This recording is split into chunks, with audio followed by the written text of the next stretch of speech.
You've probably heard the term good Republican. Wait, was that recorded? Okay, let me start over because I want to make sure, because sometimes I have trouble with the stream and sometimes it doesn't record everything I say, so I want to make sure everything is being heard. Okay, let me start over. You may have heard the term good Republican, never Trump Republican, normal Republican, sane Republican. Let me tell you, that's all a bunch of malarkey. There are no good Republicans. There hasn't been any good Republicans for a really, really, really, really, really long time. So let's start by debunking some myths. So people might say, well, the Republican Party was, okay back when Eisenhower was around. Actually, it wasn't. Or the Republican Party was sane when Bush was around. Are you kidding me? Like, seriously, Bush was the worst. Or you might hear, well, the Republican Party was okay before Trump. No. It was centuries, or actually a little over a century, of failed Republican policies that led to Donald Trump. So let me explain. The Republican Party was founded in 1854. They won their first presidential election in 1860. Their first Republican president, Abraham Lincoln, was president from 1861 to 1865. Now, everyone knows Abraham Lincoln, so I don't think I need to explain that one. And then the next Republican president, Ulysses Grant, General Ulysses Grant, was president from 1869 to 1873. Now, President Grant was pretty solid when it came to civil rights. He was a champion for civil rights. He decimated and crushed the KKK, and he was known for doing a lot of good things. However, his cabinet was corrupt because he packed his cabinet with his friends who were, taking bribes, and his own vice president, Schuyler Colfax, was also implicated in a bribery scandal, so had to leave after the first term. So Ulysses Grant, great on civil rights, but let a lot of corruption slip under his nose. So that's the problem with him. Now, moving on. The next Republican president, I think I said something incorrect. Yeah. Ulysses Grant was president from 1869 to 1877, 8 years. March 4th, 1869 to March 4th, 1877. Yeah, just wanted to get that correction in before I move on. Next Republican president, Rutherford Hayes, 1877 to 1881. Now, he was the one who ended Reconstruction. He withdrew federal troops from the South, and remember, federal troops were in the South to protect the rights of the newly freed African Americans. So by removing federal troops from the South, Rutherford Hayes allowed for civil rights to take a back seat and go in an unfortunate direction. He allowed for Jim Crow laws to manifest in the South and really put these African Americans, newly freed African Americans, in a very difficult position. So, thanks to Rutherford Hayes, civil rights took an unfortunate turn. Now, of course, the reason Rutherford Hayes did that was because of the Compromise of 1877, in which the 1876 election actually was supposed to go to the Democrats, but stuff happened, and then the Republicans and Democrats came to a compromise, and it was agreed that the Republicans would get the White House while the Democrats would get what they wanted, which was the withdrawal of federal troops from the South. So that was the issue. So right away, we see where the Republican Party went wrong, 1877 to 1881. Now, the next Republican president, James Garfield, 1881, he was against corruption, so he had some really excellent anti-corruption proposals, lots of great policies. He had non-interventionist foreign policies, and he wanted to have good relations with other nations, such as Joseon. Now, James Garfield was unfortunately assassinated. Actually, he got shot, and then he was infected, and then that's how he died. So, yeah, if James Garfield had stayed president, there would have been better policies. But unfortunately, he didn't stay president due to the circumstances. The next Republican president was Chester Arthur, 1881 to 1885. Chester Arthur was responsible for the massively xenophobic Chinese Exclusion Act.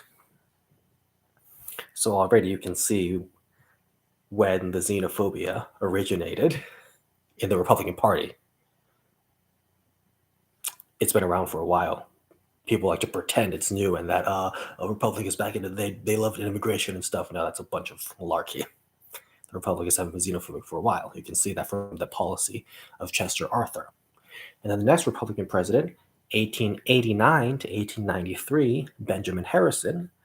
Benjamin Harrison was responsible for the overthrow of Queen Leukolani of Hawaii. Benjamin Harrison did a coup in Hawaii. Remember, Hawaii used to be a sovereign nation, but the United States, under President Benjamin Harrison, overthrew that sovereign nation. Secondly, Benjamin Harrison was the president who was responsible for the massacre of Wounded Knee, in which the United States massacred countless Native Americans. Benjamin Harrison was also responsible for massively regressive economic policies that led to an economic crash later. So you can see some very unfortunate policies there. Horrible foreign policy, very hawkish regime change policy, along with bad policies towards Native Americans. The next Republican president was William McKinley, 1897 to 1901. William McKinley is essentially the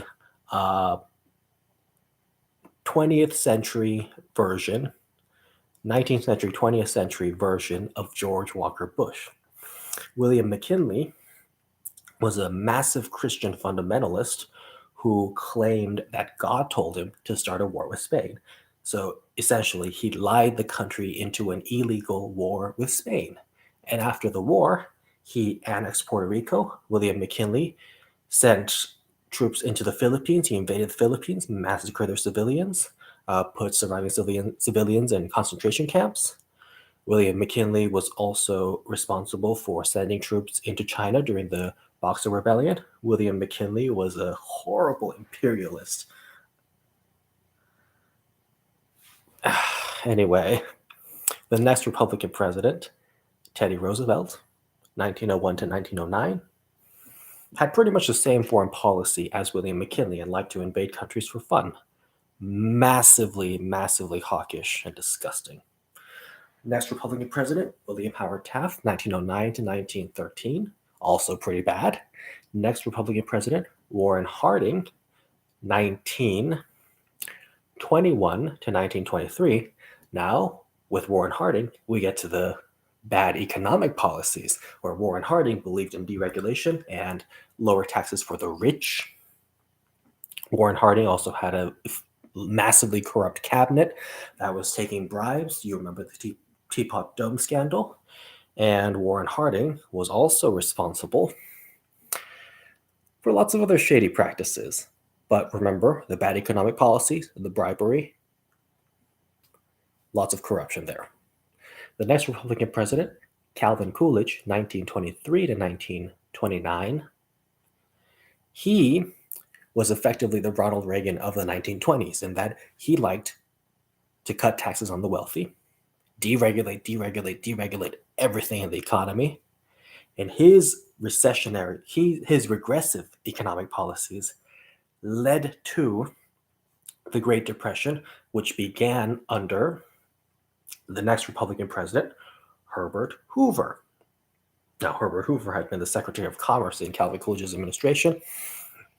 And Herbert Hoover, 1929 to 1933, that's when he was president. Herbert Hoover was responsible for cutting taxes on the wealthy and deregulating even more during the Great Depression. Yeah, that's how he thought he was going to solve it. He thought he was going to solve the Great Depression by doing the same policies that caused the Great Depression. What an idiot. Anyway, Herbert Hoover, bad policies also made a bunch of World War I veterans homeless, so that was bad. And his economic policies just proved that he was an out-of-touch elitist. Now, the next Republican president, Dwight Eisenhower, the famous General Eisenhower, 1953 to 1961, let me just say something about Dwight Eisenhower before I go to his actual policies. Remember how everyone loves rehabilitating Dwight Eisenhower? They love to pretend he was some sort of dovish, non-interventionist, hero who bravely spoke out against the military-industrial complex. Well, for some context, the speech against the military-industrial complex was Dwight Eisenhower's farewell address as president. His farewell address on his last day in office. So basically, he spent 8 years doing the bidding of the military industrial complex, doing all their policies, all their regime change, all their corporate nonsense. And then on his last day, he spoke out against the military industrial complex. How brave. Let's rehabilitate him now. Come on, get a grip. Look at the actual policies. I don't care about the rhetoric. What do they actually do in terms of the policies? So now let's get to the policies of Dwight Eisenhower. Dwight Eisenhower started the U.S. involvement in Vietnam. Dwight Eisenhower supported atrocities in Indonesia. Dwight Eisenhower overthrew the government of Guatemala. Democratically elected government in Guatemala. Dwight Eisenhower overthrew it. Dwight Eisenhower overthrew Prime Minister Mohammad Mossadegh of Iran. Dwight Eisenhower and the newly formed CIA. CIA was created by the previous president, Harry Truman. But anyway, the CIA was relatively new. So Dwight Eisenhower used the CIA to overthrow the government of Iran. And of course, the reason for doing so was because the Americans and the British were greedy and wanted to keep access to Iran's oil. And Prime Minister Mossadegh had nationalized the oil, put the oil under the control of the Iranian government. So the Americans and the British just overthrew him. So Dwight Eisenhower orchestrated that effort. So yeah, Dwight Eisenhower, total tool and servant of the military-industrial complex. But so yeah, you shouldn't be rehabilitating him and pretending he was against the military-industrial complex in any way, because he was really just for them. Next Republican president, 1969 to 1974, Richard Nixon. Now, personally, I think Richard Nixon was the worst president if you look at the aggregate of all his policies. So Richard Nixon began the war on drugs. Richard Nixon did the genocide in Southeast Asia, 500,000 civilians. Of course, that whole carpet bombing operation was Henry Kissinger's brainchild.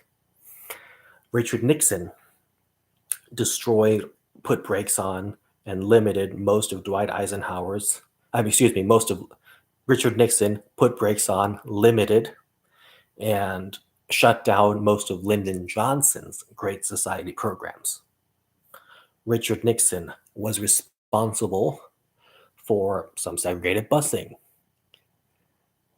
Richard Nixon was responsible for blacklisting, cover-ups, dirty tricks. Richard Nixon opened relations with the People's Republic of China, which led to the disastrous trade deals. Richard Nixon overthrew the government of Chile because the government of Chile nationalized the copper mines and put the copper in control of the government of Chile. So Richard Nixon just did a coup and overthrew them. So you see, when you look at all of Richard Nixon's policies in the aggregate, when you look at all the horrible things that he did and all the effects that he had, he's probably among the worst presidents. And also, let's debunk a myth about Richard Nixon. There's a myth that Richard Nixon was a good president except for Watergate. He was good before Watergate. Are you kidding me? No, seriously. Richard Nixon was a horrible, horrible, horrible president because of all the policies that I listed. The genocide, the war on drugs, just give me a break and stop rehabilitating Richard Nixon. It makes me nauseous whenever people try to rehabilitate all these bad policies. Moving on, Jerry Ford pardoned Richard Nixon. Jerry Ford was president from 1974 to 1977. He pardoned Richard Nixon. Jerry Ford also supported the atrocities in Indonesia. Next Republican president, Ronald Reagan, 1981 to 1989. Ronald Reagan was responsible, of course, for many war crimes, amplifying the war on drugs, destroying unions, deregulating the economy, cutting taxes on the wealthy. Oh, and I should also go back and mention, I forgot to mention this, sorry, that Richard Nixon was responsible for freezing wages, which led to stagflation, which was a problem later on. Dwight Eisenhower also was the one who brought in the unfortunate individual, Billy Graham, into the White House. Dwight Eisenhower legitimized Billy Graham. Dwight Eisenhower made Billy Graham the spiritual advisor to the president. Dwight Eisenhower legitimized the rabid, fundamentalist, idolatrous evangelical right. Dwight Eisenhower was the one who began the process. And Dwight Eisenhower had also packed his cabinet with corporate executives who helped him limit, contain, and kneel down on some of the New Deal programs. But yeah, let's go back. Yeah, so Ronald Reagan was a disaster. George Bush Sr., George Herbert Walker Bush, he amplified the war on drugs, was a war criminal too. George Walker Bush, torture, Hurricane Katrina, tax cuts on the wealthy, illegal war based on lies.